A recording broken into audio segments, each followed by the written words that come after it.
బయట వాన వస్తుంది, డిస్టర్బెన్స్గా ఉన్న కొంచెం కొంచెం స్పీకర్ ఎక్కువ పెట్టుకొని వినండి ఒకవేళ డిస్టర్బెన్స్గా ఉంటే. సో డైరెక్ట్గా పాయింట్లోకి వచ్చేస్తా. Barbell pitch meetings. So movie రివ్యూలు ఇస్తుంటాడు ఇతను. సో మీ అందరికీ తెలిసే ఉంటుంది. నాగవంశి గారికి సంబంధించిన కింగ్డమ్ మూవీ రివ్యూ కూడా ఇవ్వడం జరిగింది. ఇచ్చినప్పుడు సో ఆయన ఒక మాట దొరలడం జరిగింది. సో ఆయన ఇంటర్నేషనల్గా అన్నాడా లేదంటే ఒక రివ్యూని, అంటే ఆయన కూడా రివ్యూ చూస్తుంటారు కదా, రివ్యూ చూసి సో అందరూ ఏం చెప్పారు ఒకసారి తెలుసుకుందాం అని చెప్పి రివ్యూ చూసినప్పుడు ఇంకో అతను రివ్యూ చెప్పినప్పుడు ఆయన ఏమన్నాడు అంటే, సో మీరు ఈ కింగ్డమ్ మూవీ ఏదైతే ఉందో దాన్ని RRR మూవీ ఊహించుకొని మాత్రం రాకండి, అది సో అంత ఎక్స్పెక్ట్ చేయకండి అని చెప్పినాడట. సో వెంటనే ఈయన అదే బార్బెల్ గారు ఇచ్చిన రివ్యూలో భాగంగా సో ఆయన ఏం చెప్పాడంటే, ఏదైతే RRR మూవీ ఊహించుకొని రావద్దని ఎందుకు అంటారు, ఎందుకు ఊహించుకోవద్దు, మీరు డబ్బులు అయితే అంతా తీసుకుంటున్నారు కదా, సో ఎక్స్పెక్టేషన్ పెట్టుకోవడం తప్పేముంది అన్నట్టు మాట్లాడారు. సో దీనికి రిప్లైగా నాగవంశి గారు అంటే ఇండైరెక్ట్గా బార్బెల్ పేరు వాడనప్పటికీ సో ఏం చెప్పాడంటే, అసలు RRR మూవీని ఊహించుకొని ఎందుకు వస్తావు నువ్వు మూవీకి? కింగ్డమ్ మూవీ తీసింది ఎవరు? గౌతమ్ తీసినప్పుడు గౌతమ్ తిన్ననూరి మూవీ ఎలా ఉంటుందో సో దాన్ని ఊహించుకొని రావాలి. కానీ RRR ఎందుకంటావు? రాజమౌళి గారు తీసిన RRR మూవీ నువ్వు ఎలా దాన్ని ఇందులో ఇంక్లూడ్ చేస్తావు, ఎట్లా మాట్లాడతావు, నీ దగ్గర మైక్ ఉందని చెప్పి ఇష్టం ఉన్నట్టు మాట్లాడతావా అని చెప్పి సో ఆయనే వేసుకున్నారు బార్బెల్ను. సో దానికి రిప్లైగా ఒక వీడియో చేయడం జరిగింది బార్బెల్. ఒక్క మాటలో చెప్పాలంటే బార్బెల్ మొత్తం అందరికీ సైలెంట్ చేసేసాడు. సో ఆయన చెప్పిన పాయింట్లు నాకైతే 100% నచ్చినాయి. ఆయన అన్నాడు మాట, నేను దానికి యాక్సెప్ట్ చేస్తా, RRR మూవీ అంత ఎక్స్పెక్టేషన్ పెట్టుకుంటే తప్పేముంది అని అన్నాడు. సో ఆ మాట అనడం తప్ప రైటా అనేది పక్కన పెట్టితే దాన్ని డిఫైన్ చేసుకున్న విధానం అండ్ ప్రతి ఒక్క రివ్యూయర్ కానీ అంటే మైక్ తీసుకొని చెప్పినప్పుడు అంత ఈజీ కాదు. ఒక రివ్యూయర్ అయినా సో ఏదైనా ఒపీనియన్ చెప్పాలన్నా, ఒక సింగిల్ పోరాటం చేయాలన్నా సో అంత ఈజీ కాదు. అండ్ ఈవెన్ నాన్వేషన్ కూడా ఒక స్ట్రాంగ్ అంటే చిన్న ఇచ్చినప్పటికీ కరెక్ట్ తగిలింది. రివ్యూ అంటే ఏంటిది, ఒక ప్రోడక్ట్, దానిపైన రివ్యూ ఇస్తారు.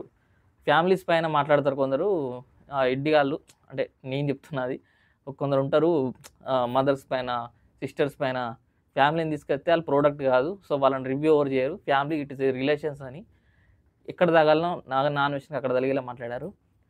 అండ్ చాలా చాలా నచ్చింది నాకైతే బార్బెల్ గారు మాట్లాడిన ప్రతి ఒక్క మాట నాకు నచ్చింది.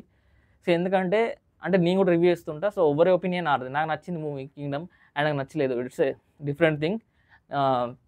అంటే కొందరు ఎవ్వరి ఒపీనియన్ వాళ్ళది, అందరికీ నచ్చాలని లేదు, అందరికి నచ్చకూడదని లేదు. అందరు ఒపీనియన్ షేర్ చేసుకుంటే ఎవరు ఇష్టం ఉన్న వాళ్ళు సో వాళ్ళు చూసేసి వెళ్ళిపోతారు. సో ఇక్కడ పాయింట్ ఏంటంటే, నాకు విరోధంగా మాట్లాడిన అక్కడ ఉన్న పాయింట్ ఆయన మాట్లాడిన ఒక 20 నిమిషాల వీడియో ఉంది. సో అందులో అంత జనరలైజ్ అంత పర్ఫెక్ట్గా మాట్లాడంటే సో ఎక్కడ కూడా తడబడకుండా కాన్ఫిడెంట్గా సో ఎవరికి ఎక్కడెక్కడ తలగాలను అక్కడక్కడ అందరికి సమాధానం తగ్గేటట్టు అందరికి సమాధానం ఇచ్చాడు. So that is the most, అంటే మనం దేశప్రసాద్ అన్నట్లు మనం ఏదైనా కాన్ఫిడెంట్గా అయిపోయినాం అనుకో, అది తప్పైనా రైట్ అయిపోతుంది.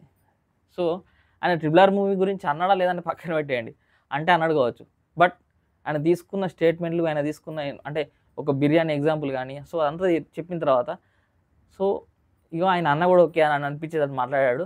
అండ్ ఇంకొక పాయింట్ ఏంటంటే, నాగవంశి గారిది ట్విట్టర్ అకౌంట్ ఓపెన్ చేసి ట్విట్టర్ అకౌంట్లో నాగవంశి అని పేరు కొడితే కింద మస్తు కామెంట్లు నెగిటివ్గా ఉంటాయి, బచ్చి బూతులు ఉంటాయి.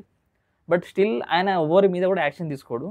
బట్ నేను ఒక రివ్యూ చెప్తే ఎందుకు ఇంత అంటే, ఎందుకంటే నన్ను ఎక్కువ మంది చూస్తున్నారు, నా వీడియో ఇంకెంత ఎక్కువ మందికి రీచ్ వెళ్తుంది, సో అందుకని దీన్ని తొక్కేయడానికి వాళ్ళు సో అంటే దీన్ని నెగిటివ్గా పోర్ట్రే చేస్తున్నారు నన్ను అని చెప్పి ఆయన చెప్పడం జరిగింది. ఆయన నాగవంశి గారు ఇంటెన్షనల్ అన్నారా అనుకోకుండా అన్నారా అక్కడ మాట్లాడేటప్పుడు సో రివ్యూవర్స్ అంటే ఆయన మామూలుగా చెప్తుంటాడు, రివ్యూవర్స్ని పట్టించుకోను, రివ్యూ ఎంత నేర్చుకోరు నా సినిమాకు, నాకుండే ఆడియన్స్ నాకు ఉంటారు, సో మూవీ ఇష్టపడే వాళ్ళు చూస్తూనే ఉంటారు, పెద్ద విషయం కాదు అని చెప్పింది ఆయనే. సో ఆయన అదేవిధంగా ఇక్కడ మళ్ళీ బార్బెల్ అంటే ఇండైరెక్ట్గా బార్బెల్ గారిని అన్నది కూడా ఆయననే. బట్ ఏదేమైనప్పటికీ ఆయన చెప్పిన విధానం అంటే ఏదైతే ఎగ్జాంపుల్స్ కానీ అండ్ ఎవరెవరినైతే ఇన్ని రోజులు మనం అంటే వాళ్ళను ప్రశ్నించలేకపోయినామో వాళ్ళందరికీ కరెక్ట్ కలిగేలాగా సమాధానం ఇచ్చిండు.